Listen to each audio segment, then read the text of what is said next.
Hi, welcome to Elizabeth's Kind Cafe. I'm Elizabeth Katzman. Joining us today is George Vutekakis. George was the founding chef and owner of In Season Cafe in Royal Oak, Michigan, and he is also the author of Vegetarian Traditions. This book came out about a year ago. It's been selling like wildfire, and I'm so happy to have Chef George with us today. Welcome to the show. Thank you, Elizabeth. It's great to be here. Tell us a little bit about In Season Cafe. I know from living in the area that it's a huge favorite among locals, and it's also gotten some national recognition. Yeah, we opened the restaurant 30 years ago as a farm-to-table cafe, and it's just blossomed over the years and grown with the expansion of the organic movement and the farmers markets and things like that, to the point where we were just noted in health.com as being one of the top 6 healthiest restaurants in the country. It's not surprising to me and to others that have been there. It's unbelievably healthy and fresh and everything from the farm, right? I mean, the farmers market is... As much as possible, right. We worked with local vendors, and they still do, and they really cultivate relationships. And that's what it's about when you're looking into local foods and regional foods. It's all about having that relationship, the connection with the food, reducing that the distance between you and the land, and having as few people or brokers or other things that are in between you and the food. What was your background? What made you think or know that there was a need for that? Well, I was brought up with my Greek grandmother's cooking, and of course that was an inspiration right from the start. But I also learned how to cook in India, which was an incredible experience, and I really learned how to discover and incorporate vegetarian traditions that already exist around the world into the food I do. So that was the basis for the menu at In Season Cafe. And in addition, it's the basis for the cookbook and for everything I do with food. And tell us a little bit about the cookbook. There's a lot of recipes, a lot of great burgers, desserts. Well, so many of the favorite recipes are in there. I mean, people, things like Budapest mushroom soup and gazpacho and the 4th Street burger, and so many of the desserts as well, the chocolate cheeseless cake and the warm cherry Napoleon. The food itself tells a story of the evolution of the restaurant, but also in the book is the story of the relationship we had with the farmers. A lot of the farmers from the Royal Oak Farmers Market are featured in the book, and I try and give a story with each recipe, so you gain perspective, you gain an understanding that there's more to the food than just a recipe, just a bunch of nutrients. Food is not only the primary nourishing ingredient in our life, but it's also one of the primary nurturing ingredients. And it's the glue that's kept all the great food cultures of the world together. And I think it's so nice when you go to the farmer's market, you can see the kind of work and what goes on. A lot of people are so disconnected. When they go to the supermarket, there's such a variety that I think sometimes you underestimate how much work actually goes into creating it, nurturing it, taking care of it, to bring it into the kitchen. Oh, absolutely. There's 2 points there. One is, there's 40,000 ingredients in an average supermarket, and we only buy maybe 20 to 25 that we're comfortable with at any one time. Going to the farmer's market, you meet the people who are the salt of the earth. These are some of the hardest working people I've ever met, and they're dedicated to bringing that food from the land to the people at the market. I mean, when was the last time you had a tomato that wasn't in a walk-in cooler, or you get fresh greens that are picked and still have the dewdrops on them? It's just incredible. It's the next best thing to going out in the garden yourself and picking things. Right. And today's meal that we're going to be making is inspired by our farmers markets, is that right? Absolutely. I call it a kipopita. The Greek word for garden is kipo. So when I first made the recipe, I went out to my garden. I picked things from my garden. I came back and I prepared the dish. In a half hour it was done. It was very quick and easy. But it was, I did historic restoration on homes. In every home I did, I included a kitchen garden. So that's important. But with the the short seasons and little time and little space, the farmers markets are the incredible resource. And there's a food revolution going on across the country. There's farmers markets popping up everywhere. There's 20 of them in the Metro Detroit area. So there's really no excuse not to go. And it's not just about the food, but it's also about being social. They're becoming the de facto community centers of each community they start in. And it's just a wonderful thing. So Right, and it's a great place to take kids. Sure. They love it, running around and give them a sense of where everything comes from. And yeah, it's good for all ages. Used to be you could only go to the fire department and have the kids meet the fire chief and things like that. Now they can go to the farmers market, meet the farmers, Ask them questions, see the tractors. Yeah. I mean, all sorts of things. Right. Yeah. So today we're making. It's the kipopita, so it's a garden roulade. It's basically a phyllo pastry inspired by the garden, but also from my grandmother's cooking. I did the Opa Fest recently, and they asked me to come up with a dish that was Greek-oriented. So this was something, a variation of something that I already had done, and I thought, okay, this is great, this is perfect, because it's fresh, it's something anybody can get from the market themselves, from the garden, and it's easy to make, simple. And you created the recipe after the cookbook, so it's on your website on the withVegetarianguide.com, is that right? Exactly, and that's where I put all my videos. I go to farmers markets, I do recipes, I go to farms and visit farmers, and I try and create a virtual community on the site, so it's a companion to the book. Shall we start? Yeah, let's get into it. Well, let's go over to the stove here. First of all, what we're going to do, put that on the burner, turn it up, is we have a little bit of extra virgin olive oil. Of course, it's Cretan olive oil, which they ship Cretan olive oil all over Europe to flavor the other extra virgin olive oils. It's one of the most flavorful and green-tasting olive oils. And a little bit of garlic as well. Is that about one clove? Yeah, it's about one clove. And what we're going to do is give you the recipe, and it'll be on my blog, and it'll be on, you can have it on your site, and people can just go there. And I think that's the easiest way to do it, because once we start moving, we're going to keep going. You know, food's a language. You know, there's so many dialects, and once you get comfortable speaking with it, it just flows. Right? See, that's good for me because you're a professional chef. So for me, it's exactly how much, because it gets complicated. But no, that's a good lesson for me. Okay. And you know, understanding the mindset behind the food and just the feel and how somebody approaches it, that's half the battle with doing a recipe. Okay, that's good advice. So what we'll do is, once this starts to sizzle a little bit, we'll let the garlic start to cook. Then we're going to put some chopped leeks in there. And then we'll add some finocchio, which is fennel root, which I have a bulb right here. I can show you. Yeah, let's take a look. And we're using 2 parts of this. You know, to prep it, what I do is I cut the stems off. I quarter it, take out the core here. And then I also pick the weed off of it, and I use the weed in this dish as well. And you'll see when we get to that point, we'll put it in there. And then I just slice it up, you know, like you would a zucchini or a carrot, something like that. And in Michigan, what's the season for? Well, right now, at the beginning of the season, is you have the weeds growing, and you can get the tender bulbs too. Some of the farmers will pick the tender bulbs, very small, and they're really easy to work with. They're buttery. It's like an artichoke when it's a baby. You know, it's very different than when it gets to be full. And that's what you can find now. Okay. Yeah. Otherwise, as the season progresses, the bulbs get bigger and bigger. Okay. So late June, early July. Sure. Is a good time. Okay. So our garlic is sizzling. Let's put the leeks in there.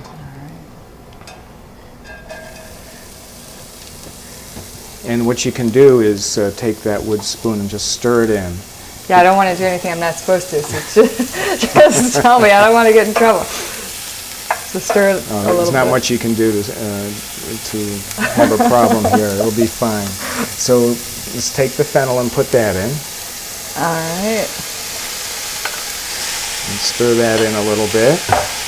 I love when garlic is starts cooking. I love that smell. Oh, and that in the olive oil, that crushed thing, and even if you put a little crushed red pepper in there too, that has that real Mediterranean aroma. And then take the lemon juice. We're putting some fresh lemon juice in there. Now we have some lemon juice. And then we'll just add the water. Okay. Now this is the first step. We just want to cook this until the fennel becomes tender. Okay, so that's pretty simple. Easy. Yeah. Now what we have is we have the finished dish here, and I have the components all set up. We have, and this is my phyllo dough, which is an organic phyllo dough. Now I prefer using a whole wheat phyllo, but this is still organic. It's not whole wheat. Okay. The whole wheat is nice, not just because it's whole wheat, but because it has a wonderful texture and it has a little more bite to it, and it's easier to use too. It doesn't fall apart as easily, or why is it easier? Yeah, it doesn't get sticky as easy. Now, you know, when you buy this, I got this from Whole Foods, and when you buy this, you let it sit in your refrigerator for a little while, preferably overnight, because it comes frozen. And if it freezes or thaws too fast, then the moisture from thawing, the condensation, will actually make it stick together and make it hard to work with. Okay, so the day before you want to use it, you're going to put it in the refrigerator, and then the day of, does it matter? Do you have to take it out of the refrigerator early, or just right when you're ready to start? I'll put it on the counter maybe 15 minutes before I'm ready to go, just to make sure, but it's usually fine. Okay. So the base for this is a mixture of canola oil, extra virgin olive oil, and maple syrup. Now this is the secret to making phyllo dough preparations without butter, because everybody uses butter, and they're usually a little greasy, and ends up being so rich.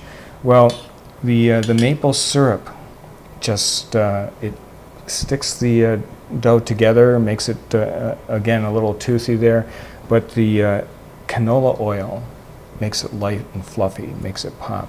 And I even put a little bit of lemon juice in here too. Nice. Yeah, I've never seen it done without butter. And we have recipes in the book. The warm cherry Napoleons that I was talking about have hazelnut maple wafers that are incredible. Yeah, and that sounds amazing. Basically the same process there. So I haven't tried that one yet. I was saying we did the burgers, which were amazing. Easy to make, and it created a large batch so that we could freeze them. Everyone likes them. The kids like to just snack on them, not even in a burger bun. And really convenient. A great burger, unusual for the world of vegetable burgers or vegetarian burgers, because they taste so good on their own. They're so easy to deal with, so easy to make, and they're almost a full meal in themselves. Yes. Yeah, I think as a vegetarian or vegan eating a plant-based diet, sometimes it can be easy to slip into a pattern of buying frozen processed stuff, and it's really not the direction you want to go. And this is such an easy way to avoid pre-made frozen burgers, to just make your own and freeze them yourself. Absolutely, and I encourage people to cook at home, because again, it's part of getting connected to that language of food. It's part of, as much as going to the farmer's market's important, also cooking the food, even if you can only do it one day a week, like you're saying, and freeze things and so on. It just makes such a tremendous difference to your life. You're touching the food, you're connecting with the source of your nutrition. And I do a food as medicine event with the Dr. Dangovian in Sterling Heights once every few months. And that's the key that we find, is that food is not only a nutritional aspect, but it's also a source of stress reduction. And cooking's like meditation. Cooking is, yes, it's very relaxing. Wonderful. Yeah, and it's good for the whole family. Sundays are usually, I feel like, a good day to do that. For everyone to go to the farmer's market together, have a nice time, nice breakfast, come back and cook. You can cook extra for the week, whether it's making a marinara or whatever it is, things that you can keep around for the week. So you don't have to, for people who don't have time, you don't have to do it every day. As long as you just take one day out, and it's not a chore, it's relaxing. Exactly, and it's one of the joys of life. Yeah. Let me get the parchment paper, because this is something I use quite a bit when I'm baking. And this is a non-bleached parchment paper. I like this parchment. It's wonderful. And the nice thing about it in the end, you really appreciate it after the meal's done, is you don't have to wash your pan. Yeah. That's more of the thing for me. I love cooking, but it's the cleaning up part I could do without. Yeah, it's the little tricks like that really make a difference. Fun. Yeah. And so what I'm going to do is lay out my phyllo here. And once we get going with this, it should be fine. Yeah, that looks great. Yeah, and then you take a little bit of the oil. You don't need a lot. And Okay. remember, there's lemon juice and maple syrup in there, Uh-huh. so it's not 100% oil. Right. And I just put the olive oil in as a flavoring, more or less, just to give it that Greek Mediterranean edge. Uh-huh. And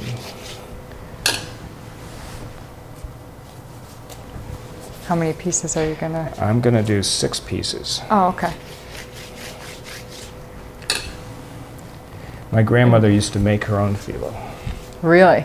Yeah. Did you help her? No, in the Greek households, You couldn't. it wasn't there. I always was migrating to the kitchen, and she would put her spanikopitas on the counter there. I thought I was stealing them, but they were always the right height and within reach, Right, a whole exactly. stack of To them. keep you busy. And she made it a little differently. She made them very thin, almost like a pizza-like, with a thin crust, and they were addictive, incredible. And was she just cooking all the time? That was her. That was, yeah, and that's part of the Greek thing. Not all the time. I mean, she would relax too. She had 2 daughters who would help, and it was the similar thing when I'd go to Greece and visit the relatives there. It became, again, a center of the community, sort of a underlying glue for the culture. Yeah, I have a few Greek friends who's you knew if you went to their house, you were always going to get food that was fresh and delicious. It was a big part of the house for sure. Yeah, yeah. And it's an expression of love, and it's an expression of friendship. There's been so many times when I've been in Greece and I've been invited to people's houses, just meeting them on the street. It was part of the culture, and it was like that in India as well. And, I was really impressed by that when I first went to India. I had experienced the Greek culture, but I really didn't understand it fully until I went to India and understood what it meant to cook the fresh food, go to the market every day, prepare things a la minute, prepare the perfect chapati, with the right amount of steam coming out the top, and put it on the plate just as the person's finishing the other one. And it's, the only other time we've experienced it in this country is when people pay attention to food as they do in French cuisine, classical French cuisine. And it wasn't this was something that's been going on for 1,000 years in India. This isn't anything new. And how long were you in India? I was there for 2 years altogether. And I studied yoga, and I got to hang out in temples, and I include some of the recipes in the book. There's a recipe in there for Jagannath dal, which is it's from a famous temple in India. And they pass this recipe out to, the actual dal out to millions of people every year. And it's a coveted recipe. And I learned from a gentleman whose family went back 6 generations as cooks in that temple. Amazing. Yeah, it was a life-changing experience for me. Yeah, obviously. So I have my red peppers. Right. And what do we need to do to prepare the red peppers? Well, funny you should ask, because I have a red pepper right here that I've already roasted on the flame. Great. Now what I've done is I stuck this on a burner on high. It's beautiful. And just charred it. And then what I do is just peel it off. And I can use a paper towel, use a cloth towel for that. Okay. And just clean it off like this. That way, because if you rinse it, what ends up happening is the flavor goes too. It just washes it out. Okay. So you do that, slice it up thin, and then you have your roasted peppers. Oh, it smells amazing. Oh, yeah, incredible. And then you have caramelized onions. Similar, easy to do dish. You just take a couple teaspoons of oil, extra virgin olive oil in my case, about a half a cup of water, and about 3 cups of onions. And you put it on a low flame with the lid and let it go for about 45 minutes or so. Okay.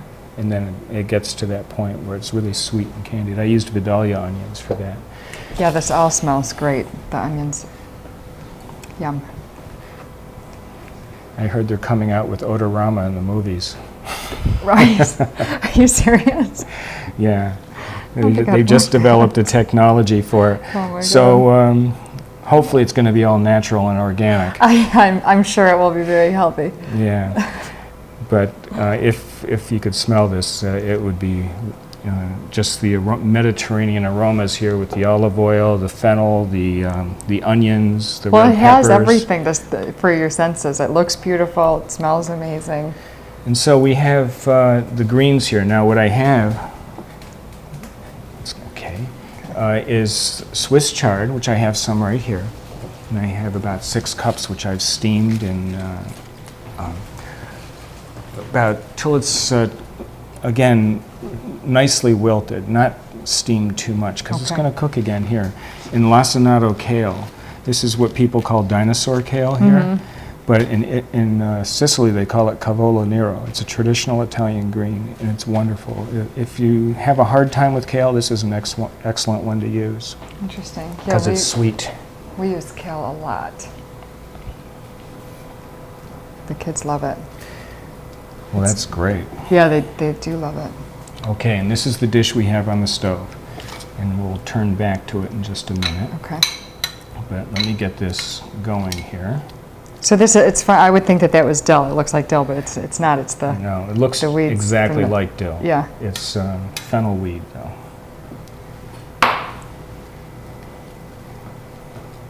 And you can make this with less ingredients and make them really thin for cocktail hour, or you could make them a little bigger and serve them as an entree even, or as a side dish. Yeah, so I think it would be good for anything. I think as a main dish with the salad on the side would be great. Yeah, no, it's really quite flavorful. Let's check on our dish here. All right. Is that hot? Okay, just give it a stir. I think we're pretty good. Looks great. So what we need in there is some fennel weed. Okay. And that's the minced fresh fennel weed. Little sea salt. And almond flour. Now this is blanched almond flour. So it's whole almonds that have been blanched, and you can buy the flour actually. Bob's Red Mill makes it. Is that, yeah, I like Bob's Red Mill for everything. That's yeah, great. most grocery stores in the area, Whole Foods, Kroger's, everybody carries it, because it's used a lot in gluten-free cooking. Right. And it's a wonderful thickener. You know, there's a long tradition with cooking with almonds, going back to the Middle Ages in England and in Italy to the Romans. Primarily as for sauces, because they didn't have the technology for making white flour, so they would make their cream sauces with almonds. Okay. So we just turn it off. Actually, that's it. We put it in, turn it off, and it's ready to go. Okay, now we're back to our roulade here. So with the parchment paper, you can use it to roll it up just to get it started. Just to get started, okay. Yeah. And you're going to make essentially a pinwheel. So you have your red peppers in there in the middle. And it looks like the phyllo is just a little slice to make it easier if you want smaller pieces. Is that why? Or? That's just the that's the way that one is. The phyllo dough itself and how it is, because it's so thin. It's phyllo. Did I say phyllo? Yeah, it's okay. As long as you have the same product in the end. Doesn't matter. You can call it whatever you want. So I'll start in the middle, because sometimes the pans aren't as big in the home, and I'll cut it in half, and I can put them two of them side by side. We'll just move this out of the way, and you'll see why. It'll be an easy transfer there. Okay. Then I'm going to cut it 3/4 of the way through, not all the way. Okay.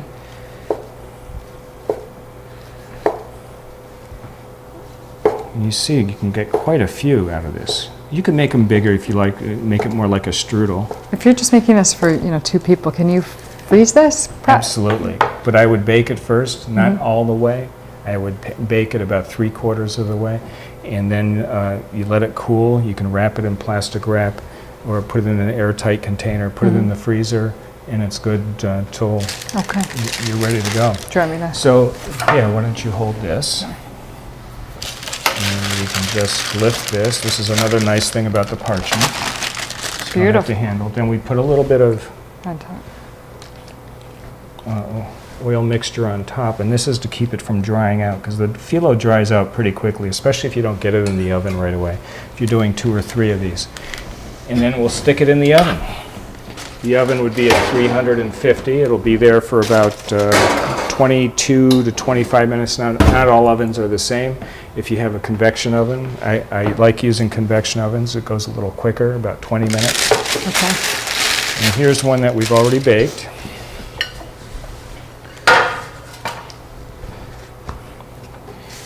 Yeah, this is beautiful. There's something really festive about phyllo dough too, I think. Oh, it's that delicate crunch. It's what people live for, that little delicate crunch, and the only way they get it is through pie pastry with butter and things like that.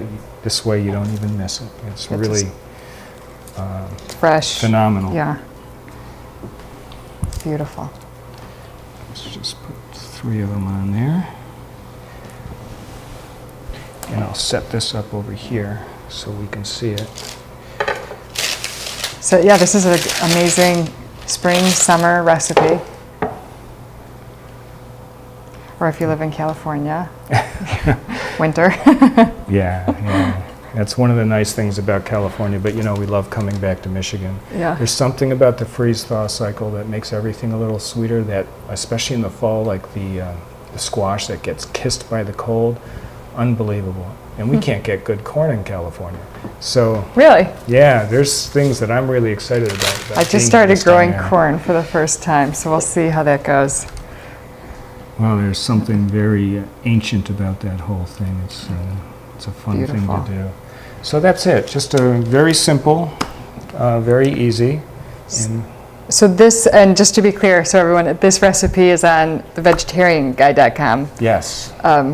Not in the book Vegetarian Traditions, which has over 150 recipes. Yeah, and there's so many other recipes. There's other phyllo dough recipes like that. There's a Thai samosa that's really wonderful using a similar method. There's the peanut butter chocolate tart that I'm going to try this week. That's a nice recipe. We've sold a lot of those. In the chocolate cheeseless cake, I used to freeze them and ship them around the country. We'd freeze them and FedEx them. So they'd arrive the next morning and they'd be perfectly ready to go for people. So. Well, I know you're very busy and you're doing appearances constantly at Whole Foods and farmers markets. Where can we find out where you're going to be next? On the front page of my blog is a whole list of upcoming events, and I constantly update it because there's things going on here and in San Diego. I like the idea that I'm in both places because it gives people an idea of the comparison. Here in Michigan we think, well, San Diego is this incredible place, but I also like to point out the amazing things that we have going on here. And that's one of the reasons why I do the videos too. I just finished one on Eastern Market, and what a treasure. Eastern Market is phenomenal. Since 1841, I love we have this long history. And people don't know in the rest of the country how great the food scene is here. Right, no they don't. Yeah. I know, because we were out of town, just got back yesterday, and you appreciate it so much more after being away a little bit. It's incredible here. And there's no restaurant like In Season Cafe anywhere near San Diego. And we really miss that. So one of the nice things is when I come back, I get to eat there as well. The chef there was my sous chef, and we worked side by side for 12 years, and he's doing a fantastic job. So it's wonderful. Well, thank you so much for bringing this to us today. It was a pleasure speaking with you. Thank you for joining us on Elizabeth's Kind Cafe. You can find this recipe on my website, elizabethskindcafe.com, and it's of course also on thevegetarianguide.com, and you can also go to thevegetarianguide.com for the book Vegetarian Traditions, which is amazing. It's a great find, and if you live in the area, of course, to go to Royal Oak to the In Season Cafe. Thanks for joining us. We'll see you next time.